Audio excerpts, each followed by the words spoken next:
సత్తుపల్లి మండలం కిష్టారం గ్రామంలో SC sub plan నిధులతో సుమారు 70 లక్షల రూపాయలు అభివృద్ధి కార్యక్రమాలకు ఎమ్మెల్యే మట్టా రాగమయ్యి శంకుస్థాపన చేశారు. ఈ సందర్భంగా మాట్లాడుతూ కిష్టారం గ్రామ అభివృద్ధికి ప్రభుత్వం అన్ని రకాలుగా సహకారాలు అందిస్తుందని తెలియజేశారు. ఈ కార్యక్రమంలో ఏఎంసీ చైర్మన్ దోమ ఆనంద్ బాబు, ఎంపీడీఓ, పీఆర్డీఈ, ప్రభుత్వ అధికారులు, కాంగ్రెస్ నాయకులు, కార్యకర్తలు పాల్గొన్నారు.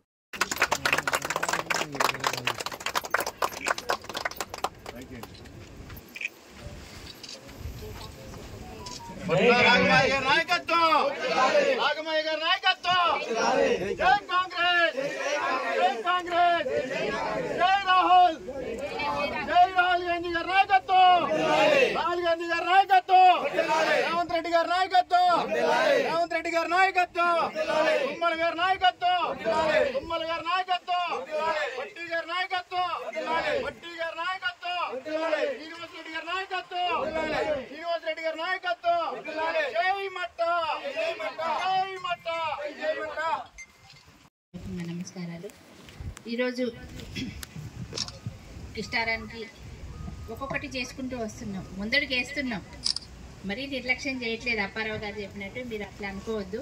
మొదలుపెట్టిందే నేను కాదే, ఇల్లు అలకంగానే పండగ కాదన్నట్టు ఒక్కొక్కటి మనం ఎంతో పోరాడుతుంటే వస్తూ ఉంటాయి. మీ పట్ల ప్రత్యేక శ్రద్ధ తీసుకొని నిన్న కూడా బట్టి విక్రమార్క గారి దృష్టికి తీసుకెళ్ళి మన సమస్యలన్నీ చెప్పడం జరిగింది. ఆయన కూడా సానుకూలంగా స్పందించారు. అవును, వాళ్ళు అడిగేది కూడా న్యాయంగానే ఉంది. త్వరలోనే నేను దాని మీద తగిన చర్యలు తీసుకుంటాను. కలెక్టర్తో మాట్లాడి రిపోర్ట్స్ అన్నీ తెప్పించుకుంటాను. మీ దగ్గర నుంచి కూడా మొత్తం రిపోర్ట్స్ ఇవ్వండి అన్నారు. కనుక ఈ రిపోర్ట్స్ అన్నీ తీసుకొని నేను అసెంబ్లీకి వెళ్తాను. బట్టి గారు అయితే సానుకూలంగా స్పందించారు. తొందరలోనే మన సమస్యలన్నీ తీరుతాయి. అలాగే ఈరోజు సీసీ డ్రైన్లకి మనం నిర్మాణం చేపట్టడం జరుగుతూ ఉంది 70 లక్షలతోటి. అంతేకాకుండా మీరు అడిగిన బీటీ రోడ్డు కూడా మా దృష్టిలో ఉంది. ఆల్రెడీ మేము ఫైల్ పెట్టాము. అది హై లెవెల్లో ఉంది, ఎస్సీ గారి దగ్గర ఉంది. త్వరలోనే అది కూడా మంజూరు అవుతే బీటీ రోడ్డు కూడా వేయడం జరుగుతుంది. ఇంతేకాకుండా ఇప్పుడు చాలా సమస్యలు చెప్పారు నాకు. అవన్నీ కూడా మీకు త్వరలోనే సాధ్యమైనంత త్వరలోనే మొత్తం అన్నీ మంజూరు అయ్యేలాగా నేను కృషి చేస్తాను. మరి ఇంకేదైనా సమస్యలు ఉన్నా కూడా నాకు ఏదైనా సరే లిఖితపూర్వకంగా ఇస్తే నేను వాటి పట్ల శ్రద్ధ సారించి అధికారులతో మాట్లాడి